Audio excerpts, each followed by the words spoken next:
you can win this Medela Freestyle Pump. Yes, you heard me right. Sana, alam nyo ako sasali din ako kasi di ba, sayang naman. Pero, yun, she will be giving this away this February. So, make sure to follow her on her socials para naman magkaroon kayo ng chance na magkaroon ng medela. So, medela yan, girl. Arte ka pa ba? So,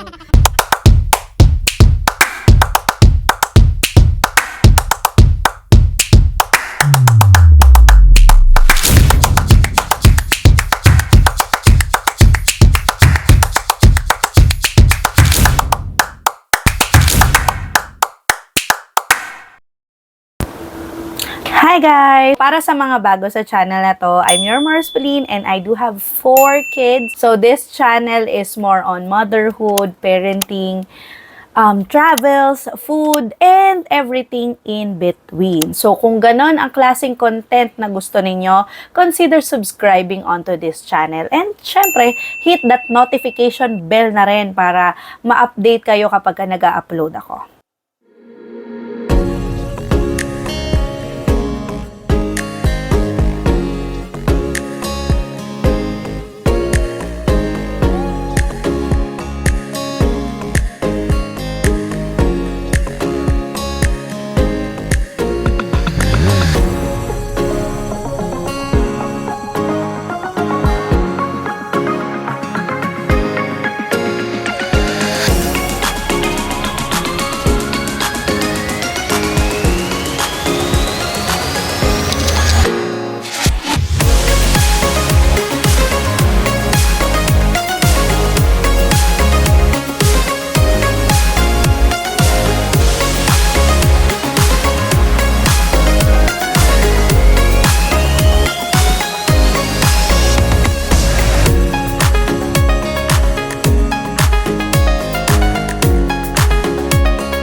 so alam nyo na ang latest. Dahil nakipag-partner tayo kay Nipnook, expect more reviews, more features, more vlogs about wearable pumps. So para sa mga bago sa channel ko na to, yun nga, I'm a breastfeeding mom and I breast pump as well para pagka may trabaho, meron akong milk na ibibigay sa anak ko.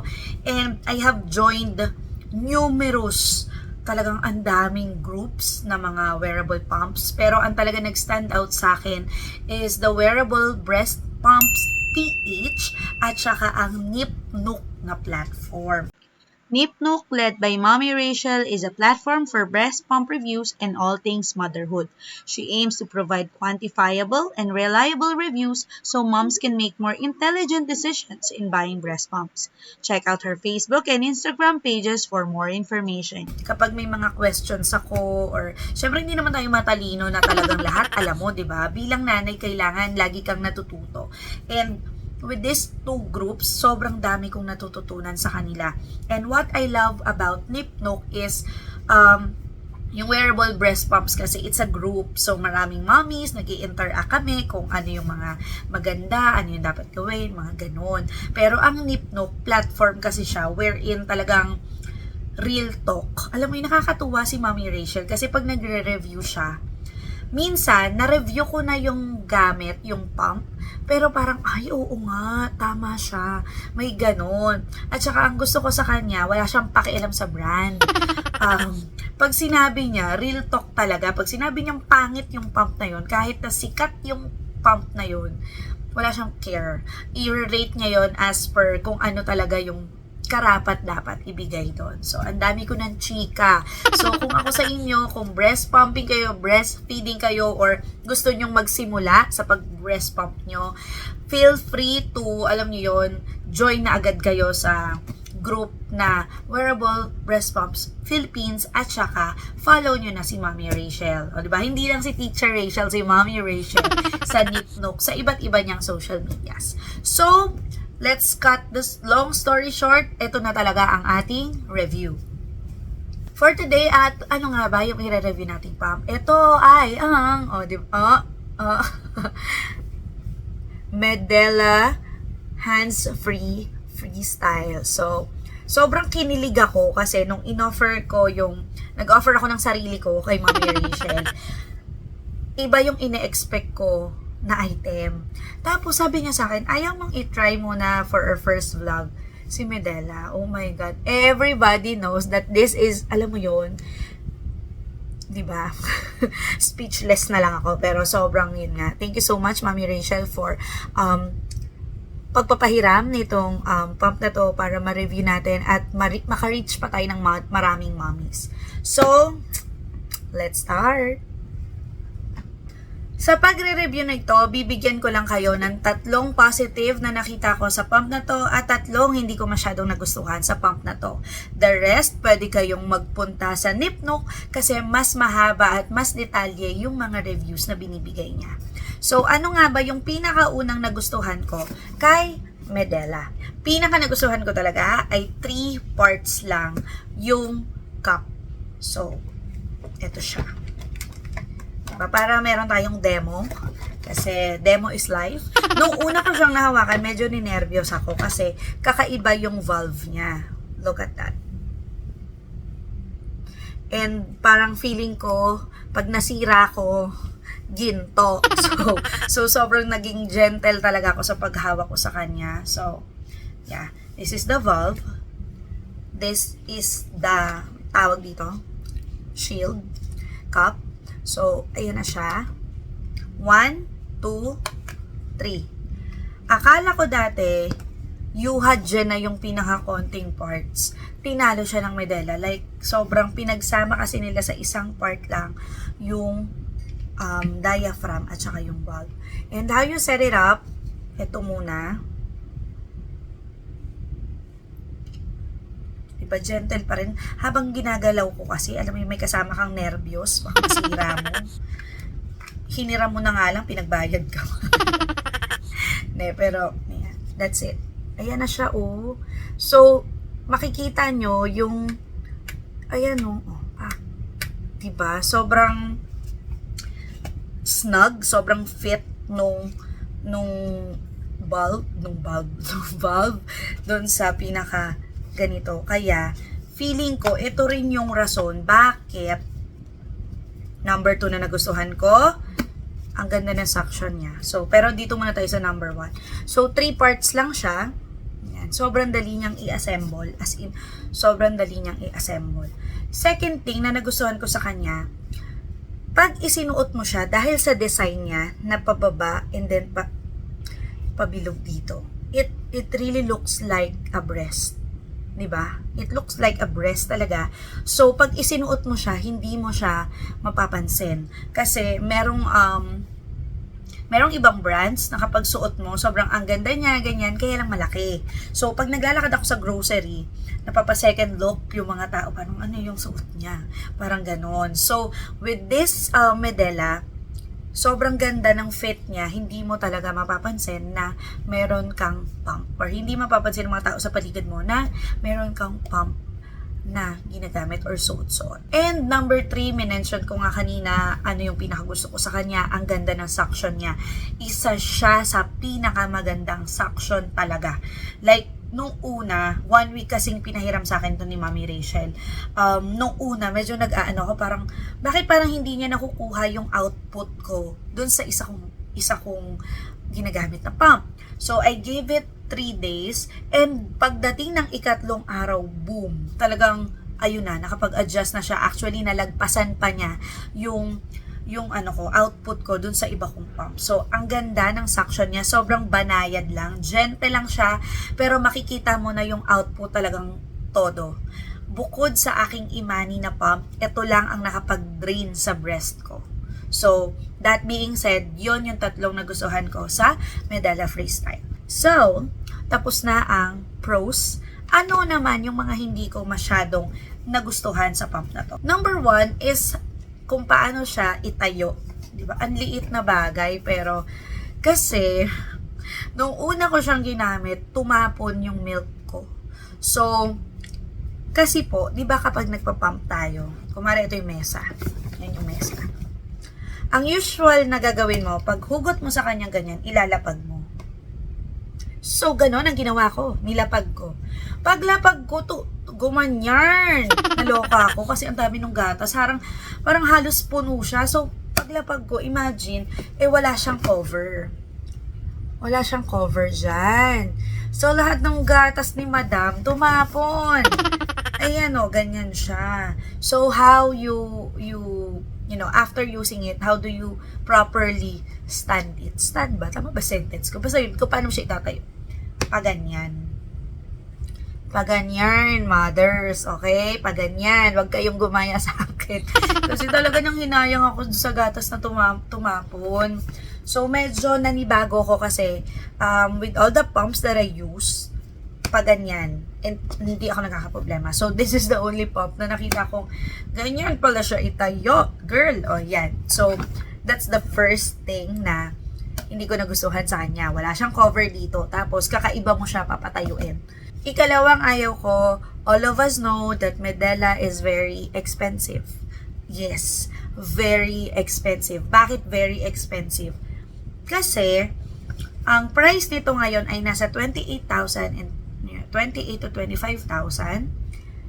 And, oo, dalawang pumps na siya, but still, it's expensive kasi meron naman tayong nabibili na 5,000, 6,000, 10,000 at max, 10,000 at max. So, expensive yung 25 to 28, diba? Pero, if you do have the budget, you can try this. It's really good. It's really nice to have. But then again, negative kasi hindi siya pangmasa. And last but not the least, na pinakaayaw ko, first time kong ginamit, napaganon ako. Ano yon? This is the pump. Ang ganda niya, 'di ba? Hindi ko na sinama sa pros na sobrang ganda niya kasi sobrang tingnan niyo naman, 'di ba? Ang ganda niya. Tapos, you turn it on here. Kita ba? And then, humawak umayos ng upo, baka magulat kayo. Can you hear? It's really loud. It's really, really, really loud. To the point na I cannot use it ng nag-vlog. I cannot use it ng nasa public transportation unless you put it, napanood ko to nung nakaraan na if you have a noisy pump daw, ilagay mo daw siya sa bag. Ilagay mo daw siya sa bag para hindi masyadong maingay. But the problem is, malakas yung tunog niya, malakas din yung vibration niya. So, wag siyang tumabi. Wag siyang madikit. Tingnan nyo to.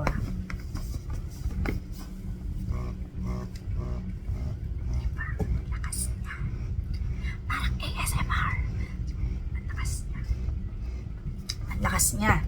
is really noisy. So, yun yung talagang first time I used it, talagang, ba't ganun kalakas? Ang lakas. Kasi nanggaling ako sa mga pumps na talagang issue sa akin pag medyo malakas siya. So, that's it. Yun yung tatlong ayaw ko sa kanya. So, meron pang mga ibang review si Mami Rachel na i-check out nyo. Kasi talagang nakakatuwa lang. Kasi sobrang real talk. Bihira yung ganon na nagbablog. Kasi parang yung iba, para ma-sponsoran ka, alam mo yun, sasabihin mo lang all the good things, all the nice things. Pero, hindi mo masyadong hina-highlight yung pangit dun sa item. Kasi nga, sayang naman, di ba? Sponsorship na yon. Pero siya, real talk. So, pagka nagbabasa ako sa Nipnook, alam ko na talagang legit, na may walang halong bola, walang halong keme yung mga sinasabi niya. And, ito pa, pagka sumali kayo sa Nipnook, alam nyo ba, you can win this Medela Freestyle Pump. Yes. You heard me right. Sana, alam nyo ako sasali din ako kasi di ba? Sayang naman. Pero, yun. She will be giving this away this February. So, make sure to follow her on her socials. I'll put it here. Follow her on her socials para naman magkaroon kayo ng chance na magkaroon ng medela. So, medela yan, girl. Arte ka pa ba? So, sobrang generous ng mami na yon. So, talagang that's it for this vlog. I do hope nabigyan ko kayo ng sneak peek sa Medela. Overall, Medela Freestyle. Overall, my review for it is hindi siya 5. Hindi, 3.5 or 4. Kasi, maganda talaga yung output ko. Like, ang ganda ng output ko. And, maganda din yung sinabi ko sa inyo na ang ganda ng fit niya. Yun nga lang, kaya siya 4 lang kasi maingay siya at saka mahal siya. So, kung hindi ako pinahiram ni Mami Rachel nitong pump, I'm not sure if I will be able to get a hold of it kasi talagang mahal. Pero yun nga, dahil nakipag-partner tayo, na-review natin at naipakita ko sa inyo kung ano itong Medela Freestyle. So, that's it for this vlog. Thank you so much for watching. I do hope nakatulong. I do hope nag-enjoy kayo sa ating review, wearable pump review. And that's it. Thank you so much. Don't forget to like, share, comment, and subscribe onto this channel and hit the notification bell na rin para sa ating mga susunod na wearable pumps. Marami pang susunod. Hopefully, mapahiram pa ako ni Nipnook. So that's it. Thank you for watching.